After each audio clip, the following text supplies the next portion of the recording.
Good afternoon, everybody, man. It is 2:13 here in the state of North Kakalaki, North Carolina, man. Welcome back to the channel, another episode. I'm just still trying to figure out subjects I will talk about on my channel, anything from police work to all kind of subjects. So, just like the title says, things that make you go, ooh. Shut up, Piper, hush. I'm out here making a video and my dog, he wants to bark at me. This comment, yeah.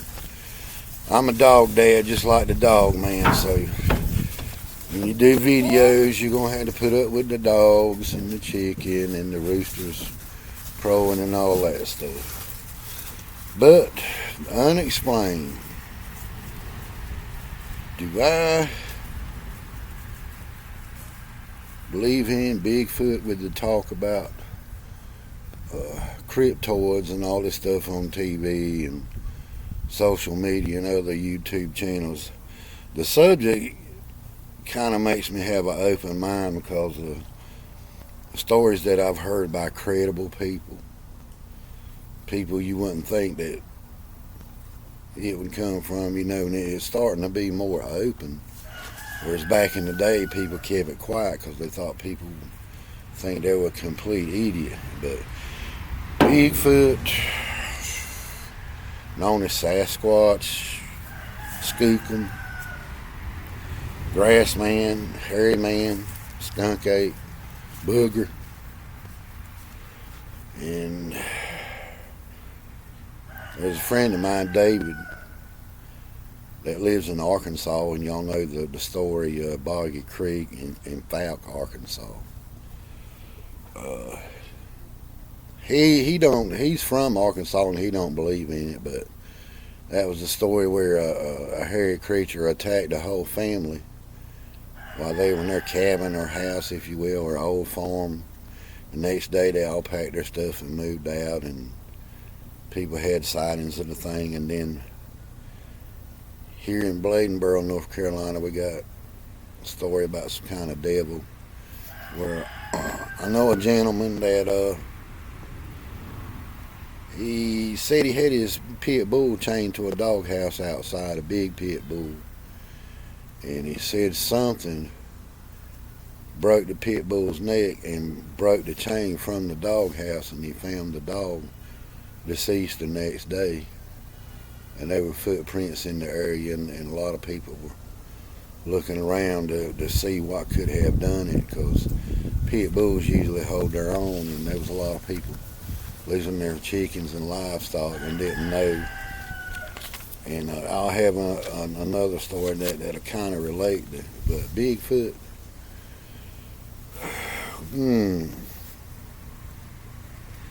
it's tough, you know. I've heard stories of my dad when back in the 70s when he worked for natural gas, and he used to have to go repair gas lines in an area called Cedar Creek. I got another video on it, but said that he kept going back to have to repair gas lines, and something was ripping the lines out from under the mobile homes. It was a newly created mobile home park, and it was country area at that time. Now it's city.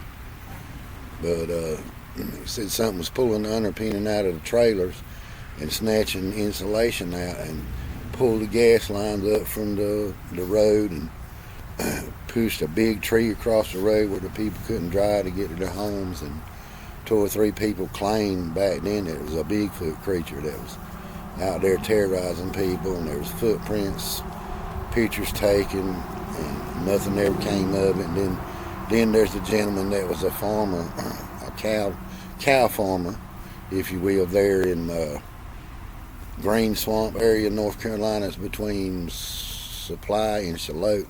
It's a 20-mile stretch of nothing but woods and forestry and swamp and all that. And he had claimed that his son was fishing in the pond in the pasture. He always or his grandson rather, he let the boy fish with the notion that the bull would be locked up, make sure the bull ain't loose.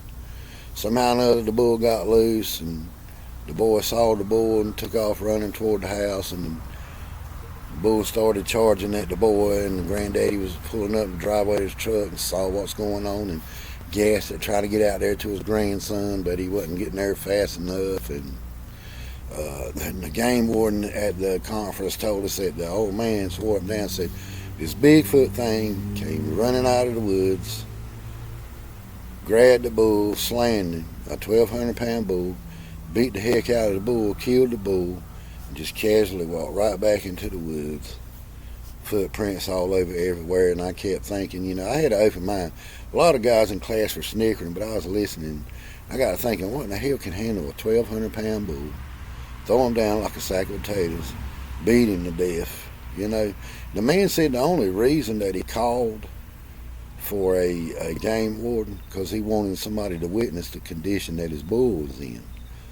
And they done some kind of autopsy on it with the veterinarian, and the neck was broken 2 or 3 places, and the rib cage was caved in, and all of these are stories that are taken down by credible people.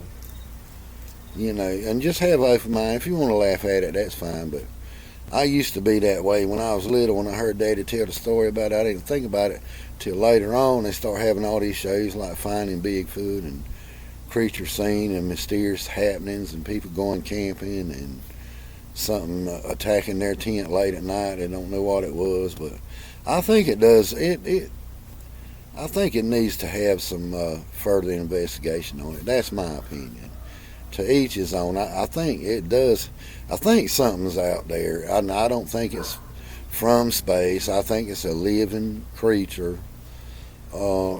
Native Americans will say he's the guardian of the forest, and that he's been a part of their people through the ages, and they say he's a person like we are. He's just a different kind of person, and I think he's more related to the human side than maybe a gorilla or something other like that, or maybe a cross between the two. But people have got hair samples and had them tested, and it come back to a human type thing.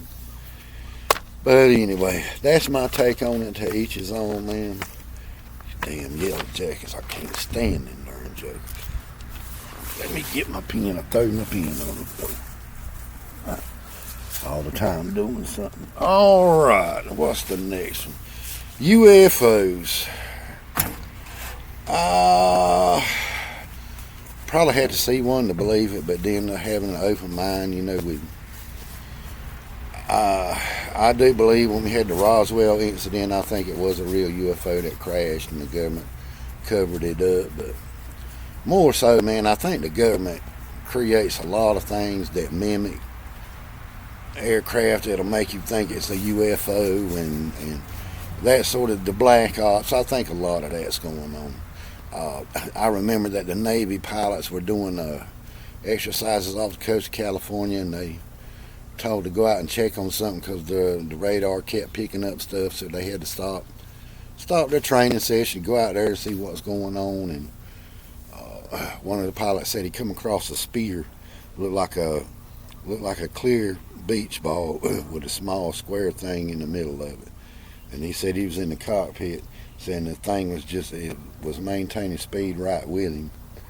And his jets can't turn quick like that, but it said this thing would do all kind of maneuvers, But it's my understanding, I've heard it said through the channels, that it's some type of unmanned drone that they've come up with, and out there playing with the jet fighters. But it's not a good idea to go out there and mess around with them and not at least tell them what's going on, that you're experimenting, because the thing was able to, when they tried to lock the radar on it, it was able to deactivate the signal to prevent the lock on, and it was moved at incredible speeds and all that. Now, to me, could be UFO. I don't know. I really believe it's black ops and military equipment that they don't want you to know about, because I've been hearing that they've got things that defy gravity that's made like in a big black box that can move, and has a certain type of paint on it to make it look invisible, and they can transport people and do human trafficking that way. I've been hearing some soldiers tell the story about some of that, because Fort Bragg is maybe 15 minutes away from where I live at. They said they do all kind of experimental things out there. One guy said he was underground and they were doing some work down there, and said they saw a big concrete thing just levitating above the ground, and there was a humming noise. And they were doing some kind of secret black op thing that would work with gravity, and this thing had to weigh a ton, and he was told never to say anything about it. But yeah, I believe that stuff goes on in this government, you know.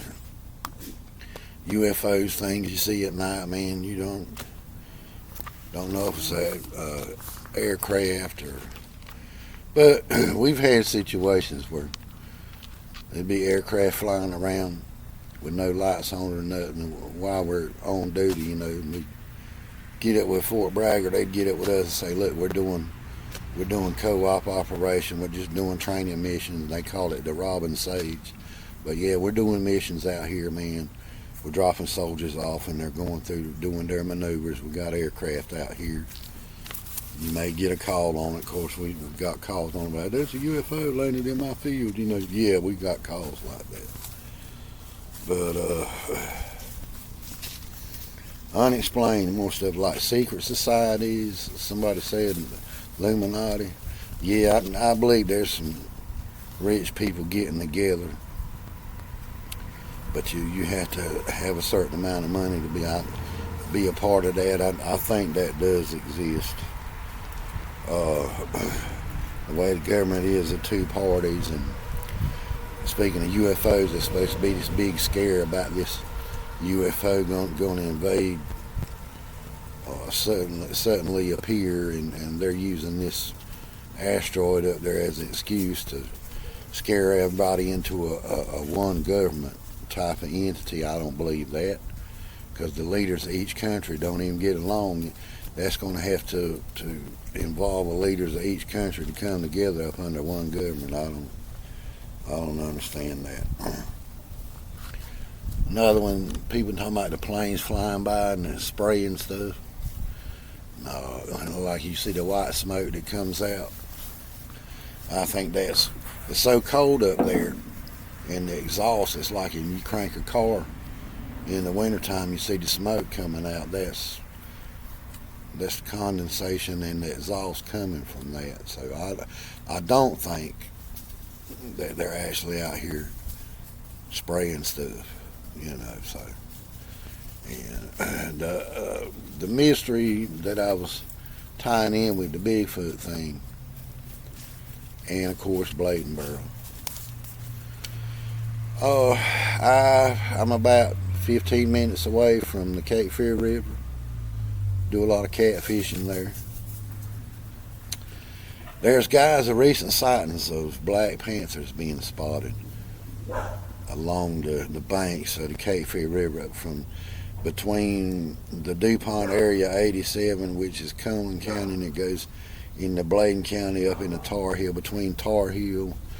And I was asked, do I believe that? In a way I do, because back in the day, wildlife went out west and captured a bunch of coyotes and brought them up here and let them loose, you know, to kind of keep the deer population at a even scale. So that was underhanded. They went and done it, and people say, I see coyotes. Nah, you ain't seen no coyotes. Here I believe the same thing is with these black panthers. People took pictures of them and said, oh, that's a cat. No, they ain't no house cat big like that, big as a darn wolf with a long tail and big green eyes. There's been several people that have seen them. You know, which probably is no big deal around here. I'm not surprised, but they shouldn't lie about it if they go, because they do a lot of things underhanded up under us people. Just look at the government now, Republicans and Democrats. They don't know what the heck they're doing. That's my opinion. I'm independent, I'm in the middle, I'm like everybody else, just observing and looking. So, okay, my biggest thing, unexplained mysteries, man, is what I've been looking into, man, and just not getting nowhere.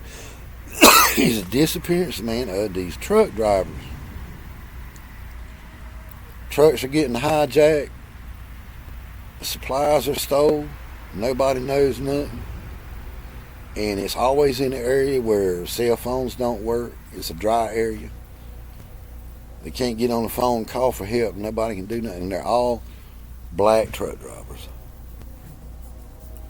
Why, I understand hijacking a truck, but why they all got to be?